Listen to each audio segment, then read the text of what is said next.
मेरे प्यारे दर्शकों को देश के सबसे पसंदीदा डिबेट शो देश की बहस में दीपक चौरसिया का नमस्कार। कन्याकुमारी से क्षीर भवानी तक, कोटेश्वर से कामाख्या तक और लक्षद्वीप से लेह तक जो सबसे बड़ा मुद्दा होता है उसमें हम आपकी राय जानकर चुनते हैं देश की बहस का विषय। बहस की दशा और दिशा भी आपके माध्यम से तय होती है। साथ ही शो में आप और हमारे एक्सपर्ट पैनल मंच को साझा करते हैं और देश में हो रही सबसे बड़ी हलचल पर बेबाकी से अपनी बात रखते हैं। तो आइए शुरू करें देश की बहस माननीय जनता और मेहमानों के साथ। आज आपने देश की बहस का जो मुद्दा तय किया है वो है जय श्री राम पर बवाल क्यों। इसे 75% लोगों ने वोट देकर देश की बहस का मुद्दा बनाया है। खुद को सेक्युलर दल साबित करने के लिए क्या जय श्री राम नारे पर चिढ़ना जरूरी है? बंगाल की सियासी महाभारत में छिड़ी ये बहस अब दिल्ली तक पहुंच गई। दरअसल दिल्ली के मंगोलपुरी में रिंकू नाम के युवक की नृशंस हत्या कर दी गई। परिवार वाले दावा कर रहे हैं कि उनके बेटे की हत्या इसलिए की गई क्योंकि वो रामकाज अभियान से जुड़ा हुआ था। इस मामले में 5 आरोपियों की गिरफ्तारी हो चुकी है। हत्याकांड पर सियासी बयानबाजी से लेकर विरोध प्रदर्शनों का दौर तेज है। उधर बंगाल में ममता और उनकी पार्टी जय श्री राम के जयघोष पर रार ठाने बैठी है। आज मुर्शिदाबाद में बीजेपी की रथ यात्रा तक रोक दी गई।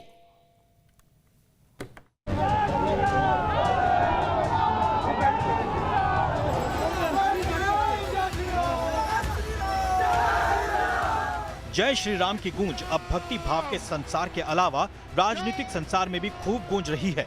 जहां एक और ममता दीदी जय श्री राम सुनती हैं, वहीं वो और उनकी पार्टी के लोग बिफर पड़ते हैं। बीजेपी नेताओं और कार्यकर्ताओं पर बंगाल की पुलिस सख्त कार्रवाई कर डालती है, लेकिन बीजेपी ने बंगाल चुनाव से पहले ही परिवर्तन के रथ पर सवार होकर साफ कर दिया है कि राम नाम की गूंज अब और सुनाई देगी। अरे ममता दीदी, बंगाल में जय श्री राम नहीं बोला जाएगा तो कहां पाकिस्तान में बोला जाएगा क्या? मुझे बताओ भाइयों, बताओ बहनों, जय श्री राम बोलना चाहिए या नहीं बोलना चाहिए? बोलना चाहिए या नहीं बोलना चाहिए? तो मेरे साथ दोनों हाथ उठाइए और गगनभेदी नारा लगाइए, जय श्री राम। बीजेपी नेताओं ने दीदी की सरकार पर दमनकारी होने का आरोप लगाया है, क्योंकि 2 दिन पहले हुगली में राम नाम लिखे मास्क बांटने पर बीजेपी कार्यकर्ताओं को गिरफ्तार किया गया था।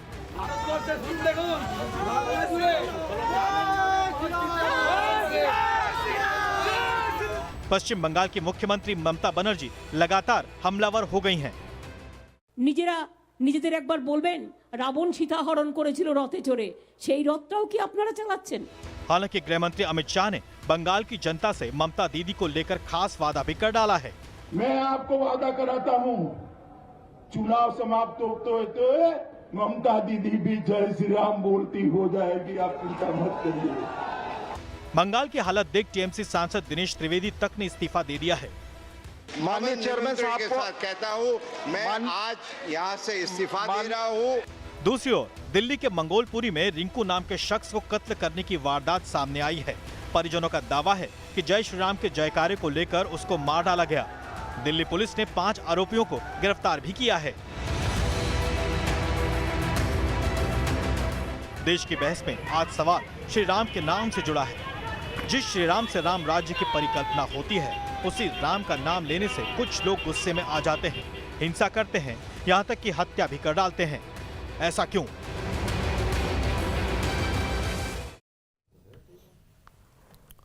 बचपन से हमने सुना है जाहे विधि रखे राम ताहे विधि रहियो, यानी राम आपको जिस तरह से रखें उसी तरह से आपको रहना है। इसीलिए देश की बहस में हमारा आज का सवाल है, क्या राम का नाम लेना अपराध है? आप हाँ या ना में इसका जवाब दे सकते हैं। आप हमारी राय, आप इस पर अपनी राय हाँ या ना में न्यूज़ नेशन की वेबसाइट पर दे सकते हैं। आप हमारे मोबाइल ऐप पर जा सकते हैं। आप हमारे ट्विटर हैंडल का इस्तेमाल कर सकते हैं। आप हमारे फेसबुक पेज पर जाकर भी वोट कर सकते हैं। शो के दौरान अगर आपकी कोई राय है, सुझाव है, आप शो के अंदर शामिल होना चाहते हैं तो एक छोटा सा व्हाट्सएप बनाकर हमें 9711002266 पर व्हाट्सएप कर दें।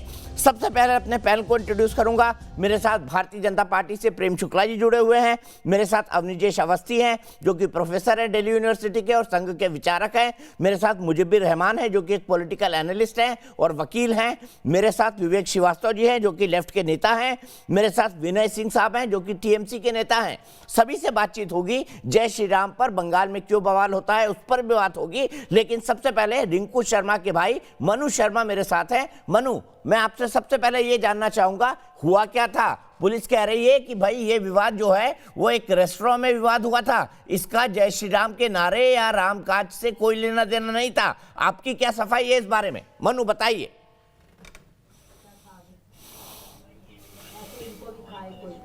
जो आपको ये बयान दिया पुलिस ने, बर्थडे पार्टी में कुछ ऐसी बात नहीं हुई है। जब बर्थडे पार्टी में दूसरी पार्टी इंक्लूड ही नहीं है, इनविटेशन उनको है ही नहीं, तो बर्थडे पार्टी में लड़ाई कैसे हो जाएगी?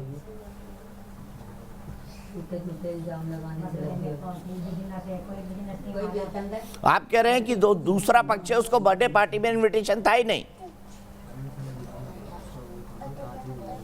हाँ जी।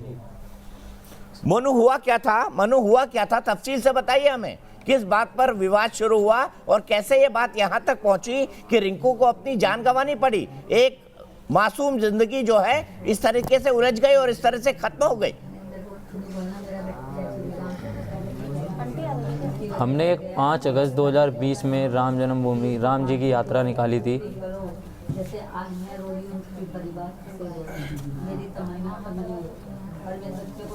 बोलते रहिए मनु, आपकी आवाज आ रही है लगातार, बोलते रहिए आप लगातार। करते थे, जिसका ये लोग विरोध करते थे, और हम प्रति मंगलवार को हनुमान चालीसा का पाठ करते हैं, तो ये लोग उसका विरोध करते थे।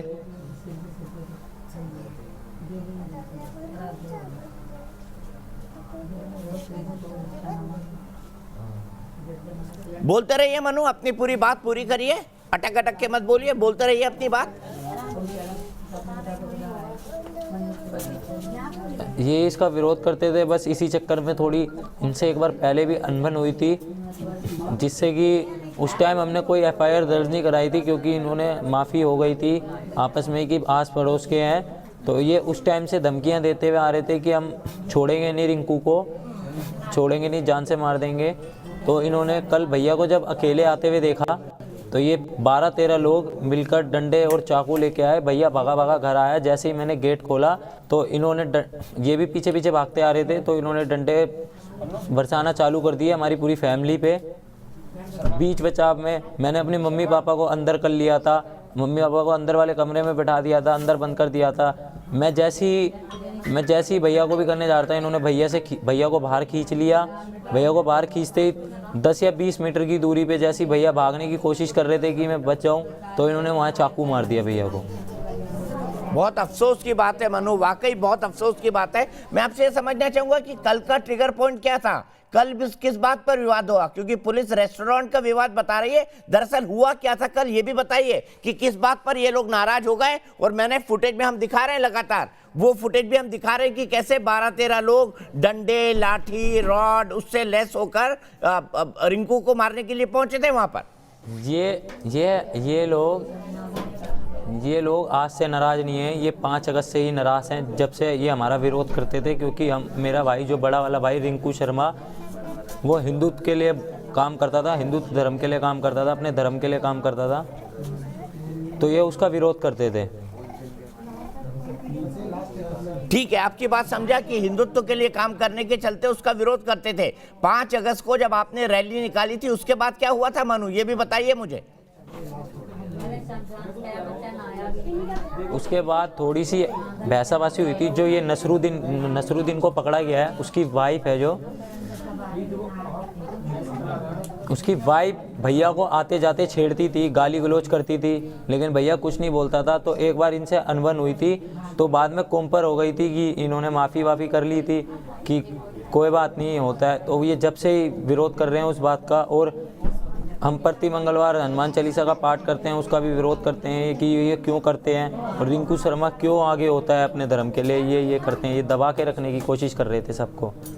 अच्छा मनु, मुझे ये भी बताइए कि आप रिंकू ने तो इस परिवार में किसी के लिए अपना खून भी दिया था। किस बात के लिए खून दिया था और वो क्या वाकया है, वो भी समझाइए मुझे। हाँ जी। जो इस्लामुद्दीन है, इस्लामुद्दीन की वाइफ जब प्रेगनेंसी थी, उसकी प्रेगनेंसी डिलीवरी होने वाली थी, तो उसको होश नहीं था, तो भैया ने उसको ब्लड दिया था। और अभी कोरोना काल में एक इन्हीं के घर का सकरुद्दीन नाम का है, उसको भैया ने कोरोना काल में दिखाया भी था उसको, जब कोरोना हुआ था तो। लेकिन फिर ये इतने एहसान फरामोश क्यों निकले, अगर इस शब्द का मैं इस्तेमाल करूं कि आपने उनके घर में लोगों को जान बचाने के लिए खून दिया और उसके बाद भी उन्होंने इस तरह का काम क्यों किया? मनु, आपको क्या लगता है? हमारे को तो यही लगता है ये जल्लाद से बढ़कर कुछ नहीं है। मेरी तो एक ही हाथ जोड़ के रिक्वेस्ट है कि इनको जल्द से जल्द फांसी की सज़ा सुझे। ये गद्दार हैं। मनु, मैं आपसे ये भी समझना चाहूंगा कि जो कल का वाकया हुआ उसके बाद आपने किन किन लोगों से बात की? पुलिस के अधिकारियों का क्या रवैया था आपको लेकर और आसपास के लोगों का क्या रवैया था? कौन कौन लोग आज आपसे मिलने आए और उन्होंने आपसे क्या कहा? अब हमारे साथ सारे ही संगठन हैं और सारे ही पुलिस भी हमें कोऑपरेट कर रही है। अब एसएचओ साहब ने बोला है आपको किसी चीज़ की ज़रूरत हो, कोई सिक्योरिटी लगा रखी है उन्होंने। सारे संगठन हमारे साथ दे रहे हैं हमारा, और सभी हमारे साथ मिले थे। हम सारे अभी हुए हैं। हम अपने भाई के लिए एक ही इंसाफ चाहते हैं कि इनको जल्द से जल्द फांसी हो, बस। ठीक है, धन्यवाद। मनु, एक आखिरी चीज आपसे जानना चाहूंगा। ठीक है, धन्यवाद सर। चलिए मनु, बहुत बहुत शुक्रिया आपका, आप हमसे जुड़े, आपने हमसे बात की। अब सवाल यहाँ पर ये खड़ा होता है, प्रेम शुक्ला जी, ये कैसी नशंसता है जय श्री राम के नाम को लेकर? जी नहीं, निश्चित तौर पर आज अगर गांधी भारत में होते तो इस राम विरोधी नृशंसता पर उनके आंसू निश्चित तौर पर छलक पड़ते। जिन महात्मा गांधी ने राम राज्य की परिकल्पना करके लोकतंत्र का सबसे बड़ा, स्वदेश का, स्वराज का, स्वतंत्रता के आंदोलन का नेतृत्व किया, जो इस देश को रामराज्य बनाना चाहते थे, जिस देश के संविधान के प्रथम पृष्ठ पर जो है नंदलाल बसु जी ने प्रभु रामचंद्र जी की छवि अंकित की हो और राम राज्याभिषेक की छवियां बनाकर यह संकेत दिया हो कि यहाँ राम राज्य आएगा, वहाँ जय श्री राम बोलने पर कोई चमड़े में उलझने की बात करता है। जय श्री राम बोलने पर किसी की हत्या कर दी जाती है। जय श्री राम का समर्थन करने का अंकित शर्मा मार दिए जाते हैं क्योंकि इंटेलिजेंस ब्यूरो के जय हिंद वाले हैं, और जय श्री राम कहने के कारण जो है आज रिंकू शर्मा की हत्या कर दी जाती है। तो जय हिंद और जय श्री राम से माँ भारती के प्रति जो है समर्पण भाव दिखाने वालों के प्रति कौन से वर्ग को पीड़ा है? उस वर्ग को पीड़ा है जो इस देश को जिहादियों का जन्नत बनाना चाहती है। देखिए, जिहादियों का जन्नत इसको बनने नहीं देंगे। यह भारत भूमि को हम भारत भूमि को जिहादियों की मेरे भाई शेरलॉक होम्स, आपको कैसे पता लग गया कि राम रहीम का मसला नहीं है? विवेक श्रीवास्तव जी, हम जानते हैं आपकी विचारधारा रक्तजीवी है, किंतु इस देश को जिहाद का जन्नत बनाने का अवसर किसी भी आतंकी, अतिरेकी, अतिवादी विचारधारा को नहीं दिया जाएगा। मतलब ये नहीं है हिंदू मुसलमान अरे मेरे विवेक श्रीवास्तव, भाई विवेक श्रीवास्तव, आपको कैसे पता लग गया कि ये राम रहीम का मसला है? आपको कैसे पता लग गया, जरा ये बताइए। आपके इस कहने का आधार क्या है, ये भी बताइए विवेक श्रीवास्तव। मुझे बोलने दीजिए। मैंने आप सुनिए ना पहले, प्रेम शुक्ला जी सुनिए मेरी बात। रूलिंग पार्टी के रेस्पेक्टेड प्रवक्ता है आप, और तो बताइए आप जज कौन हुए? आप कौन जज? आप आप जज हो गए, कानून का पता नहीं, न्याय का ना पता नहीं, और जो है अनावश्यक स्वयं घोषित जज हो गए। न्यायाधीश मनमुटाव करवाइए, निकालने देंगे और दंगे का इरादा करने वालों को दंग कर देंगे। दंगे का कोई इरादा नहीं है। दंगे का इरादा करने वालों को इतना जबरदस्त दंड देंगे कि वो दंग रह जाएंगे। ये नया भारत है, आत्मनिर्भर भारत है, और आत्मनिर्भरता में नागरिक की सुरक्षा जो है प्रथम गारंटी है। देश में इन आतंकी शक्तियों को, विवेक श्रीवास्तव जी, आपको कैसे पता लगा, बताइए ना।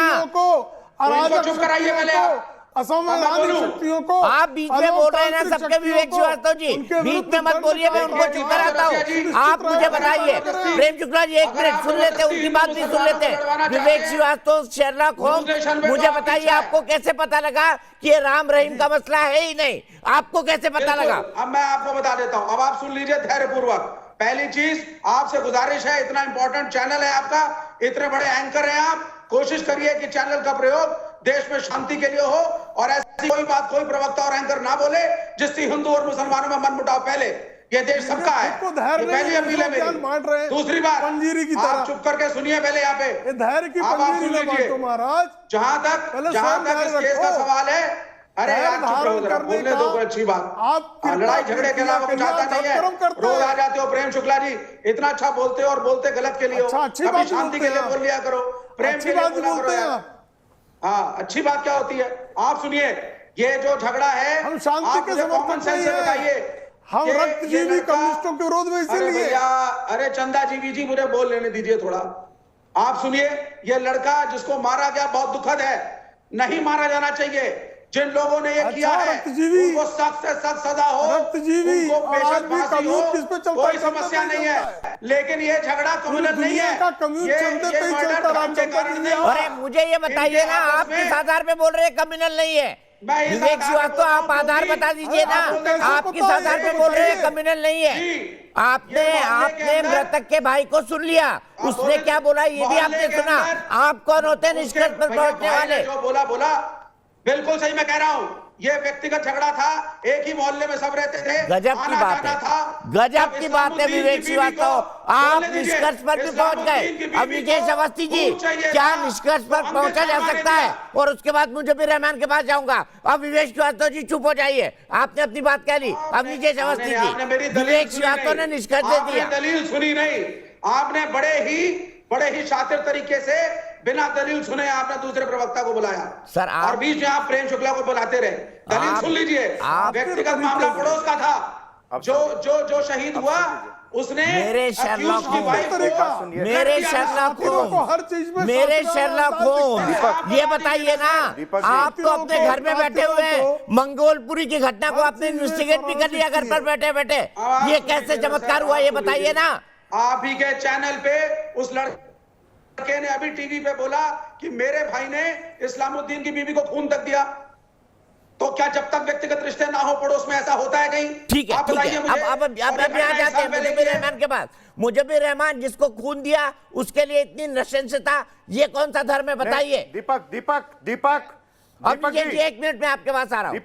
दीपक जी 1 सेकंड रुक जाइए, मुजब्बिर को जवाब दे लेने दीजिए, उसके बाद सीधे आपके पास। दीपक जी, अभी आप जिस आदमी को जबरदस्ती झूठ बोलवाया जाएगा वो हकलाएगा ही, पहली चीज ये है। दूसरी चीज, आपने स्टेटमेंट नहीं दिखाया। सुन लीजिए, ढाबे वाला क्या कहता है कि ये लोग आए, इन्होंने खाना खाया और इवन बिल के ऊपर इन्होंने कहा मैं दूंगा और मैं दूंगा। उसके बाद एक नया एंगल उसी लड़के ने, जो भाई है, उसने कहा कि हो सकता है कि ये एंगल हो कि उसकी बीवी को वो छेड़ता हो और बदले में कुछ कहा सुनी हुई हो। जैसा कि कहा, बीवी को उसने खून भी दिया। जो कहा सुनिए, मुझे नहीं लगता कि हिंदुस्तान की औरतें चलते हुए आदमी को सड़क पे छेड़ेंगी, बल्कि हो सकता है ये जो रिंकू है ये छेड़ता हो। ये एक नया एंगल है जो इन्वेस्टिगेट किया जाना चाहिए। दूसरी चीज, इसके अंदर सुनिए, बात सुन लीजिए ना आप मेरी, आपने तो 1 मिनट भी नहीं दिया।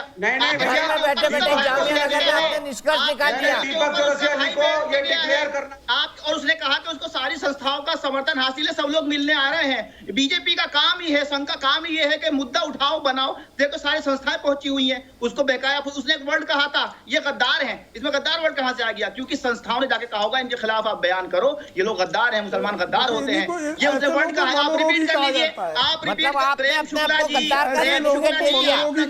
रहमान आपने अपने आप को गद्दार का सर्टिफिकेट दे दिया, सांप्रदायिकता का गद्दार का सर्टिफिकेट दे दिया मुजब्बिर रहमान। ये मुजीबुर रहमान जो जिहादुर रहमान बन गए हैं। दीपक चौरसिया जी, एक्सपोज हो गए हो तुम, यहीं अपने चैनल पे खुद ही एक्सपोज हो गए हो और किसी ने नहीं। रिंकू शर्मा के भाई ने एक्सपोज कर दिया। थैंक यू, मैं अपने चैनल पर एक्सपोज हो गया। आपका बहुत बहुत थैंक यू मुजब्बिर रहमान, आपने खुद हिंदुस्तान के मुसलमानों को गद्दार का सर्टिफिकेट दे दिया है। बहुत बहुत शुक्रिया। मैं उन मुसलमानों के लिए बड़ा हमदर्दी रखता हूं जो गद्दार नहीं है इस देश के लिए। आप जैसे हो सकते हैं वो आपकी सोच वाली बात है। अब निजेश अवस्थी जी, ये क्या बर्बरता है मुझे समझाइए। दीपक जी, बड़ी साफ सी बात है। अगर मान लीजिए खाने के ऊपर झगड़ा हुआ था तो 15 लोग लाठी डंडे चक्कू लेकर के नहीं आते, 2 लोगों के बीच में झगड़ा होता है। 5 अगस्त 2020 को जिस दिन भूमि पूजन था अयोध्या में, उस दिन शोभा यात्रा निकाली गई थी, उस दिन भी झगड़ा हुआ था, उस दिन भी कहासुनी हुई थी, उस दिन भी बहस हुई थी और ये लगातार चल रही थी। और इस समय क्यों हुआ? आप कहेंगे 5 अगस्त को हुआ तो अब क्यों हुआ? क्योंकि रिंकू शर्मा, मैं ये कौन अविवेकी आदमी बोल रहा है? आज इस समय वो जिनका नाम विवेक है। समर्पण निधि जो है अविवेकी आदमी है, वो जो चीन की फौज को खून दे वो देशद्रोही है। और खुलेआम कहता हूं जो करना कर लो मेरा। चीन की अगर आप चीन की फौज को हिंदुस्तान की फौज को खून देने से मना करो और उसके बाद कहो कि हमसे देशभक्ति का प्रमाण पत्र मांगो, देशभक्ति का प्रमाण पत्र नहीं मिल सकता तुमको। तुम देश के दुश्मन हो, दुश्मन। 55,000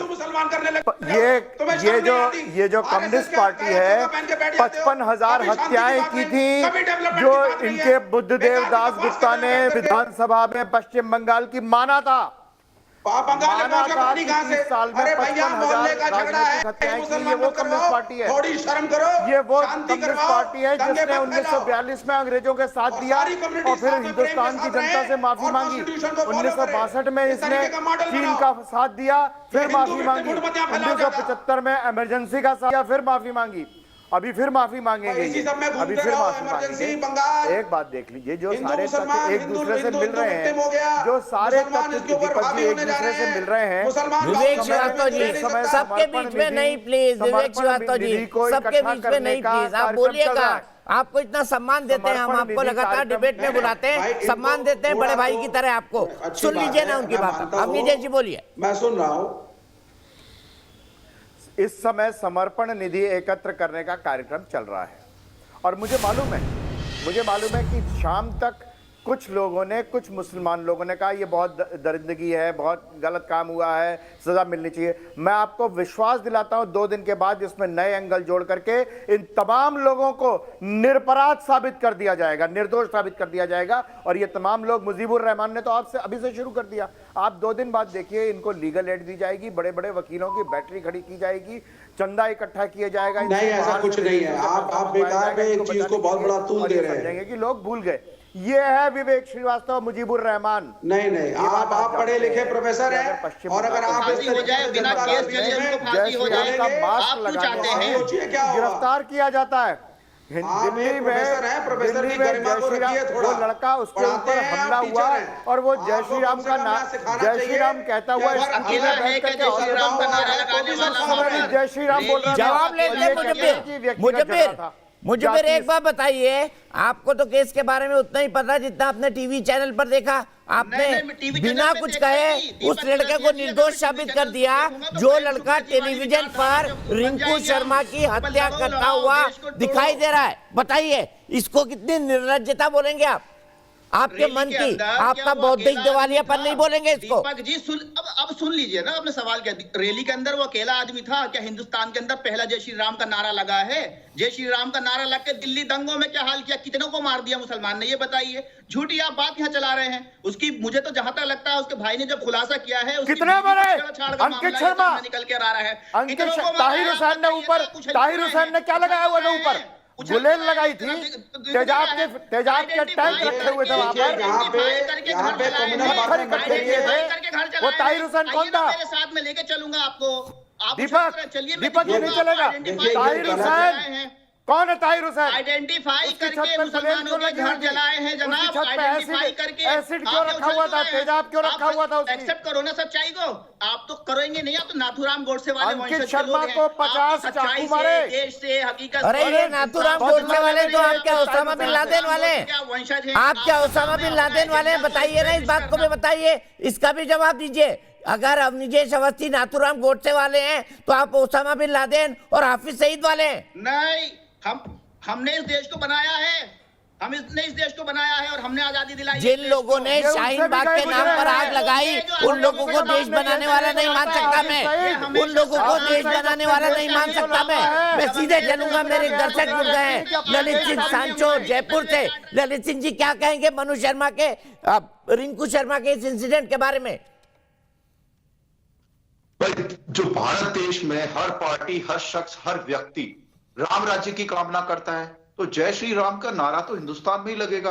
अगर उस चीज को लेकर कोई हत्याएं होती है या किसी को परेशान किया जाता है तो वो सरासर गलत है। जैसे कि मनु शर्मा ने जो बोला है कि जय श्री राम और हनुमान चालीसा पढ़ने पर अगर उसके भाई की हत्या हुई है तो शख्स सामने वाले सीधे आरोपित होते हैं और यह एक बहुत ही निंदनीय कार्य है। क्योंकि हिंदुस्तान ऐसा देश है जहां पर हमें श्री राम राज्य की कामना हर लोग करते हैं, हर व्यक्ति करते हैं, हर आदमी करते हैं। तो श्री राम तो हमारा दिल में, आत्मा में और भारत के, हिंदुस्तान की आत्मा में बसा हुआ है। तो जय श्री राम का नारा तो लग के ही रहेगा, उसको तो कोई रोक ही नहीं सकते हैं। बिल्कुल सही कहा ललित सिंह जी आपने। और इसी सवाल को मुजीबुर रहमान के पास ले जाना चाहता हूं। मुजीबुर रहमान, क्या भगवान श्री राम आपके पूर्वज नहीं है? हम तो चाहते हैं राम राज आए, लेकिन बीजेपी राम राज नहीं ला सकती।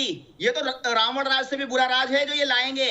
राम राज लाने के लिए इनको अपने पूरी जो पॉलिसीज है उनको चेंज करना पड़ेगा, अपनी सोच बदलनी पड़ेगी, गंदगी निकालनी पड़ेगी। नाथू राम को, सावरकर को दफनाना पड़ेगा इनको, तब देश के अंदर राम राज आएगा। तब हम उसके साथ खड़े होंगे, बीजेपी के साथ। जिस दिन ये पुतला फूके अपने ऑफिस के अंदर नाथूराम गोडसे का, बताइए प्रेम शुक्ला जी किस दिन तैयार है? मैं आऊंगा आपके ऑफिस के अंदर। अब कितना जिन्ना की फोटो लगानी पड़ेगी ना, बात ही नहीं करी। यही कहते हो ना तुम कि जिन्ना की फोटो लगाएंगे हमारे जगह। उत्तर दे दूं दीपक जी, अवसर दे दो। बिल्कुल, प्रेम शुक्ला जी उत्तर दे रहे हैं। मुझे सुन लीजिए प्रेम शुक्ला जी का उत्तर। मुझे सुन लीजिए प्रेम शुक्ला जी का उत्तर। प्रेम शुक्ला जी, मैं दीपक चौरसिया, मैं दीपक जी देखिए, ये संसार के किसी भी न्याय शास्त्र में बख्तियार खिलजी, संसार के जलालुद्दीन खिलजी, ये कौन है? कौन है ये? मैं आपका सवाल भी उन तक ले जाऊंगा। बोलिए प्रेम शुक्ला जी। नहीं, आप कहना क्या चाहते हैं? आप कहना क्या चाहते हैं? मुसलमान होना गुनाह हो गया, मोहम्मद गौरी, मोहम्मद मेरी बात रख लूं। हर एक अब ये लगे चीखने। अच्छा, एक मिनट, मैंने प्रेम शुक्ला जी को कहा है बोलने के लिए।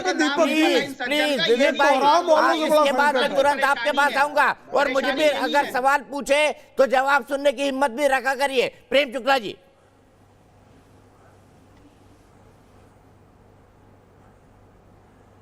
देखिए, न्याय शास्त्र के किसी भी सिद्धांत में गंगा की पवित्रता का जो है मूल्यांकन करने का निर्णय क्षमता गटर को दे दी जाए, ऐसा किसी न्याय शास्त्र में नहीं है।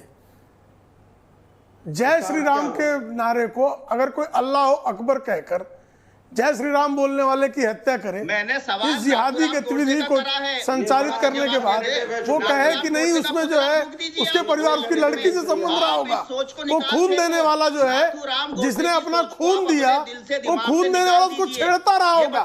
इस तरह का अगर किसी के दिमाग से सांप्रदायिक मवाद टपकती हो तो ऐसे सड़े हुए सांप्रदायिक लोगों से उत्तर देने की हमको कोई आवश्यकता नहीं है। आप दे भी नहीं पाएंगे प्रेम शुक्ला जी। जिनकी सांप्रदायिक सड़ांग आपके चैनल पर प्रकट होती मानवता की बजाय वो जो मारा गया है, मृत परिवार की संवेदनाओं की बजाय हत्यारों के लिए तर्क ढूंढते बैठते हैं।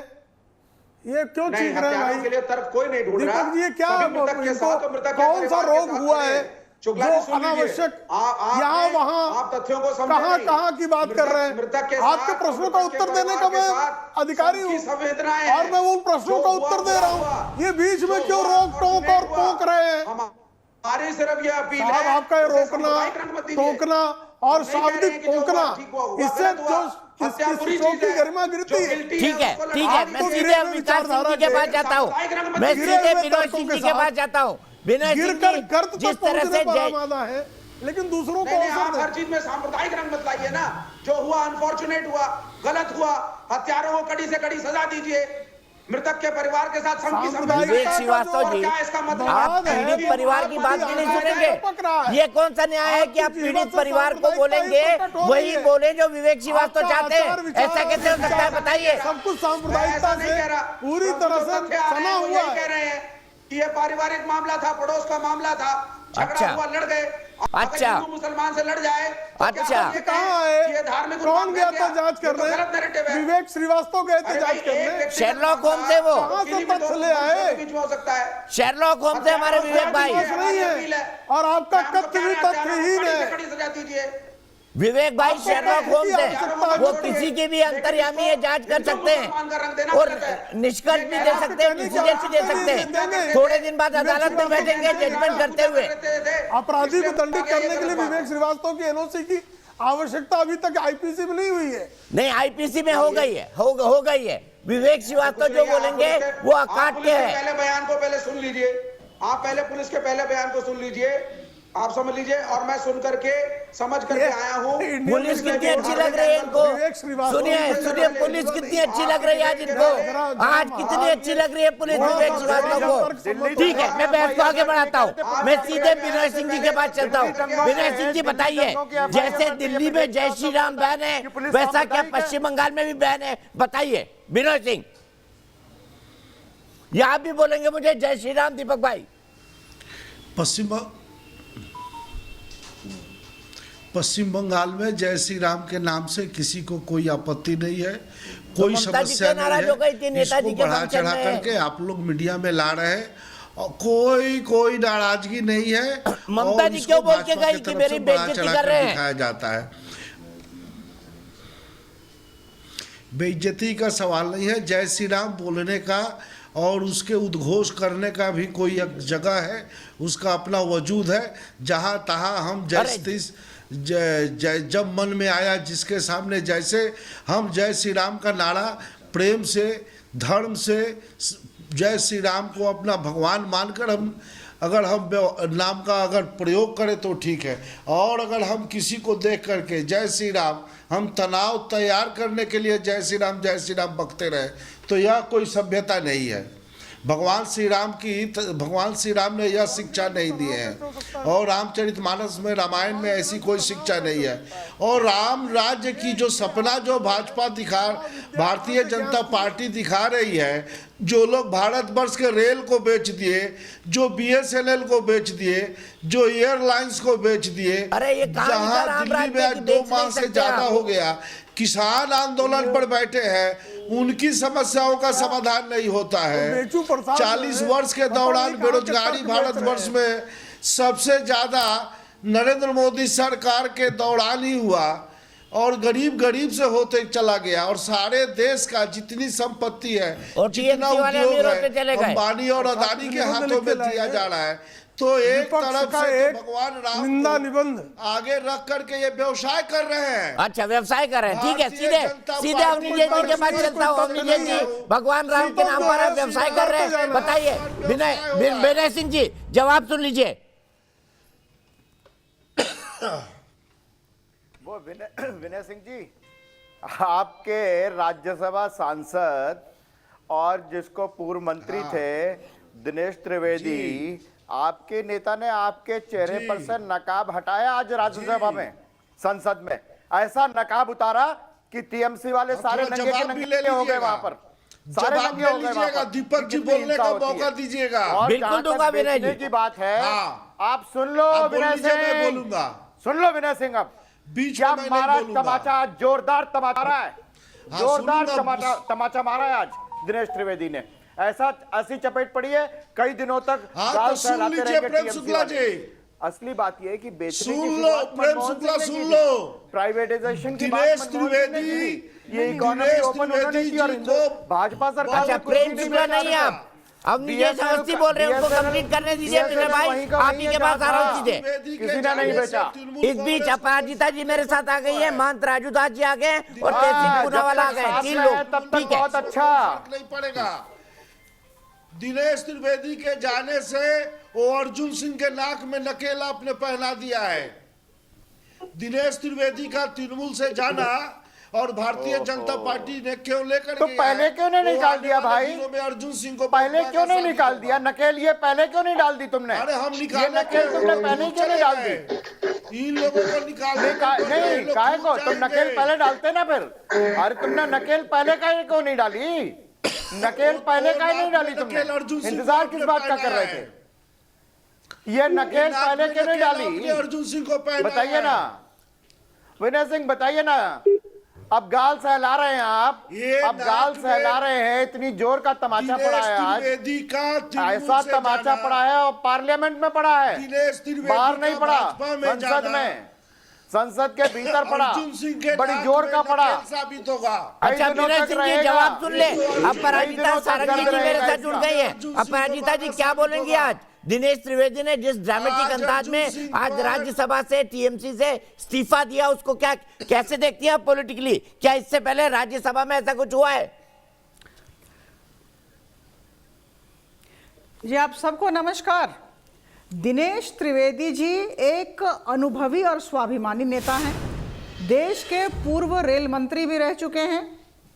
आज जो उन्होंने राज्यसभा में कहा इस्तीफा देते वक्त, मुझे लगता है कि इस वक्तव्य से टीएमसी की अंदरूनी स्थिति पूरी तरह से सबके सामने स्पष्ट है।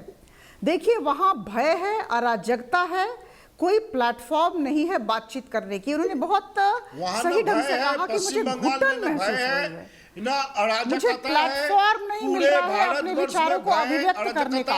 तो मुझे लगता है कि ये टीएमसी के लिए नहीं, लोकतंत्र के लिए चिंता का विषय है। ऐसा उन्होंने कैसे कह दिया? भारतीय जनता किसी भी पार्टी में जब कार्यकर्ता, विनय भाई सुन लीजिए बात, उसके बाद मैं आपके पास आऊंगा। किसी भी पार्टी में जब कार्यकर्ता को, कर्मी को अपनी बातचीत करने की स्वतंत्रता ना हो, भय का माहौल हो, अराजकता का माहौल हो, सब तरफ हिंसा ही दिखाई देती हो, कड़वाहट हो, आप उनकी बात सुने, उन्होंने कड़वाहट शब्द भी प्रयोग किया है।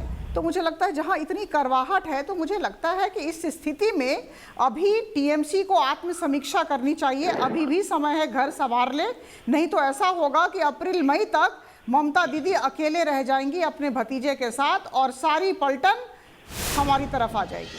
हम ठीक है, सीधे तहसीन पूनावाला से शुरुआत करते हैं। तहसीन भाई, जय श्री राम से शुरू करें आज की बात। संवारना चाहिए।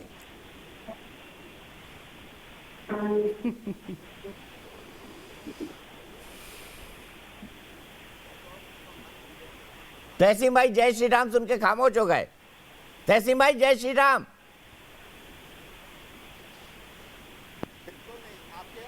मेरा साउंड आप बताइए, आप यहाँ पे बताइए, आपने साउंड निकाल दिया था। जय श्री राम, जय माता दुर्गा, दोनों बोलिए ना, कोई दिक्कत नहीं है। जय माता दुर्गा, जय भोले भवानी। अब उन्होंने तो बोल दिया, कम से कम ताली तो पीट दीजिए चौरसिया साहब। ना उन्होंने बड़े सोच समझ के बोला। नहीं सोच समझ के बोला विवेक श्रीवास्तव जी। अभी आपसे भी जय श्री राम बुलवाऊंगा, रुक जाइए, शुरू करिए। आई एम सॉरी दीपक भाई, सॉरी, आरोप में नहीं, आई एम सॉरी, ये आरोप में नहीं। आपका कैमरामैन यहाँ है, उसको बता दीजिए वहां दिक्कत आपके एंड पे थी। मुझे जय श्री राम, जय माता दुर्गा। मुसलमान है, प्लीज ये इस तरह के ये सब मेरे साथ मत कीजिए। मैं जानता हूँ क्यों हो रहा है, ये इसलिए हो रहा है क्योंकि बंगाल का जीडीपी ग्रोथ रेट 11.5% है, जबकि भारत का -10% है। क्योंकि आपको इकोनॉमी पर चर्चा नहीं करनी, ये आप फर्जी डिबेट लगा देते हो। ये आप फर्जी डिबेट लगा देते हो, इसलिए उन्होंने जय श्री राम नहीं बोला। मैं कट से कहता हूँ जय श्री राम।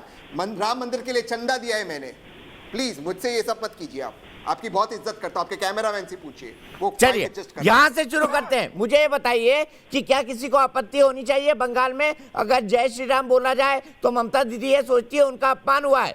क्या आपको लगता है ये उनका एटीट्यूड सही है? मैं ममता दीदी को थोड़ा बहुत जानता हूं और उनसे सच्चा हिंदू, उनसे बेहतर हिंदू कोई नहीं है। खास करते ये जो दो लोग हिंदुइज्म पे जो अपना मोहर लगाते हो, कहते हैं कि वे हिंदू हृदय सम्राट है, इन दोनों से तो ममता जी बेटर हिंदू है। ममता जी ने जो डेवलपमेंट का मॉडल लाया है 11.5%, से हिंदुओं को भी फायदा होता है, मुसलमानों की भी। लेकिन मोदी जी के मॉडल से हिंदू भी परेशान है, मुसलमान भी परेशान है, देश भी परेशान है। सच्चा हिंदू और सच्चा राम भक्त वो है जो राम के बच्चों को नौकरी दे। वेस्ट बंगाल में हो रहा है। सच्चा हिंदू और सच्चा राम भक्त वो है जो राम के बच्चों को एम्प्लॉयमेंट दे, जो उनको सुरक्षित रखे। मोदी जी के राज में दिल्ली में आज हिंदू भाई सुरक्षित नहीं है, पुलिस किसके नीचे? तो मोदी जी प्लीज राम जी की बात ना करें। मोदी जी प्लीज, उनका कोई अधिकार नहीं है राम जी पर, उनकी श्रद्धा जरूर है लेकिन अधिकार उनका नहीं, अधिकार हम सबका है जितना ममता जी का है। ममता जी राम जी से छिड़ती नहीं, ममता जी राम जी की सच्ची भक्त है। और आज हम आंकड़ों पर अगर डिबेट करें तो मोदी जी हार जाएंगे। इसलिए मोदी जी इस लोकतंत्र को उस दिशा में लेकर जाना चाहते हैं जहां पर ऐसा लगे कि सिर्फ वही सच्चे हिंदू है। कांग्रेस पार्टी को अलायंस में नहीं ले रही है ममता दीदी, क्यों बैटिंग कर रहे हैं? उनकी गलती है, उनकी गलती है। नहीं, मैं एक, आपने धर्म पे व्यक्तिगत सवाल पूछा और क्योंकि मैं व्यक्तिगत तौर से थोड़ा बहुत जानता हूं, मैं कहता हूं उनसे सच्चा हिंदू कोई नहीं है। क्या आप जानते हो हर साल वो काली माता का पूजा करती है? क्या आप ये बात जानते हो?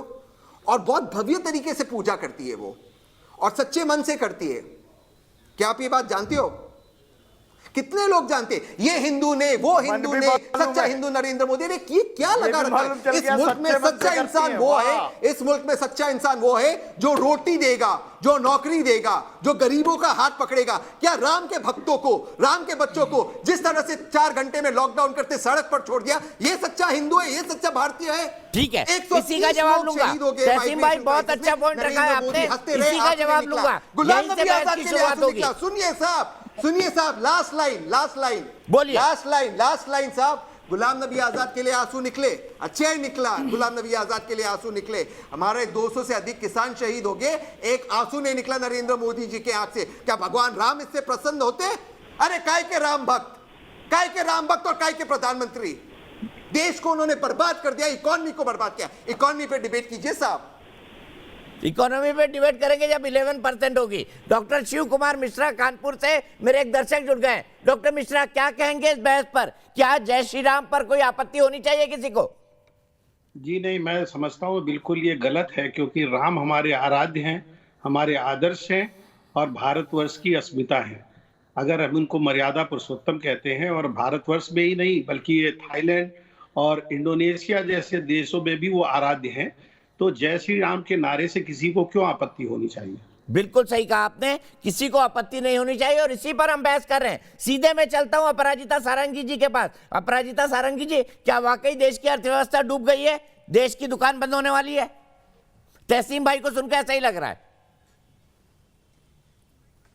अवनीश जी, आ रहा हूं आपके पास। महान जी के पास भी गया हूं मैं, विवेक भाई के पास भी। भारत की तरफ देख रहा है, मैं पुनरावृत्ति करती हूं, विश्व भारत की तरफ देख रहा है। और मैं आपको बता दूं कि ये मैंने नहीं कहा, ये दिनेश त्रिवेदी जी ने कहा है इस्तीफा देते वक्त। ये टीएमसी के मेंबर है। साथ नहीं, तो आप मुझे बताएं, जब विश्व भारत की तरफ देख रहा है, इसका मतलब है कंट्री इज पाकिस्तान साथ में, ना चाइना साथ में, ना श्रीलंका, ना बांग्लादेश। और हम सब जानते हैं कि हमारे प्रधानमंत्री जी को अद्भुत जन समर्थन मिल रहा है। एक पर एक इलेक्शन हम जीतते जा रहे हैं। हम स्कोर बोर्ड देखकर बात करें। देखिए, ऐसा है कि हम कहें, आप कहें, इससे कुछ भी नहीं होगा। आप कुछ डेटा देंगे, मैं भी बहुत डेटा है मेरे पास हजारों डेटा है। जरूर जीतिए चुनाव। अभी इकोनॉमिक सर्वे आया है, अभी बजट की बात मैं करना शुरू करूं तो रात हो जाएगी। लेकिन इलेक्शन, एक पर एक इलेक्शन प्रधानमंत्री मोदी जी के नेतृत्व में भारतीय जनता पार्टी जीतती जा रही है। आप राजस्थान के जिला परिषद की बात करें, गोवा की बात करें, आप हैदराबाद म्युनिसिपल पोल्स की बात करें, आप बिहार की बात करें, आप हर जगह की बात करें, विपुल जन समर्थन हमारे प्रधानमंत्री जी को मिल रहा है और ये मिलता ही रहेगा। और मुझे लगता है भारत चीन सीमा विवाद जो हो रहा है, इस दिशा में भी जो हमने जबरदस्त काम किया, मुझे लगता है यह हिंदुस्तान का विजय है। जिस तरह से हमने भारत चीन सीमा विवाद को सुलझाया। विवेक भाई, वैसे मैं आपको एक बात बता दूं, विवेक भाई, अगर शब्दों से खेती होती और अगर शब्दों से किसी का पेट भरता तो विवेक भाई के राज में कोई भूखा नहीं रहता। मानते हैं आप इस बात को? आप जो मर्जी मुझे कहिए, लेकिन आप बताइए, ये यहाँ पे मोदी साहब की डॉक्यूमेंट्री लेके बैठ गई और रिलेवेंट टॉपिक पे बोल नहीं रही है। किसी पड़ोसी से आपकी बनती नहीं, ना चाइना, ना पाकिस्तान, ना श्रीलंका, ना नेपाल, ना भूटान, ना बांग्लादेश। और अमेरिका पहुंचे साहब, मोदी साहब, अब की बार ट्रंप सरकार का नारा लगाने लगे। लोगों का जन समर्थन तो इधर है, अब जो पब्लिक झूठ नहीं बोलती है। आप हमेशा इस बात को याद रखें, पब्लिक झूठ नहीं बोलती है। 2 दिन पहले अखबार में आया, जब पब्लिक का समर्थन है, इसका मतलब है कि विकास हो रहा है। हम प्रोग्रेसिव पॉलिटिक्स की बात करते हैं, हम सकारात्मक राजनीति करते हैं, हम विकास की राजनीति करते हैं, हम प्रगतिशील राजनीति करते हैं। सबका साथ, सबका विकास और सबका विश्वास, सबका विश्वास जीतने की कोशिश कर रहे हैं। विवेक भाई, 1 मिनट रुक जाइए, 1 मिनट रुक जाइए। अवनीश जी कुछ बोलने वाले हैं, उसके बाद मैं महंत राजूदास जी के पास चलूंगा। अवनीश अवस्थी,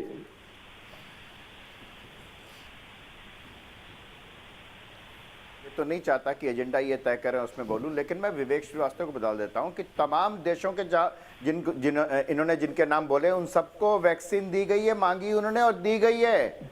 वो तमाम लोग भारत ने सहायता की, यहाँ तक कि ब्राजील के राष्ट्रपति ने तो हनुमान जी का चित्र भेज करके की कि जैसे हनुमान जी संजीवनी लेके आए थे उस तरीके से वैक्सीन मिली है। तमाम अफ्रीकन कंट्रीज रोज thank you Modi ji, thank you Modi ji. चुप रहो, बीच में मत बोला करो।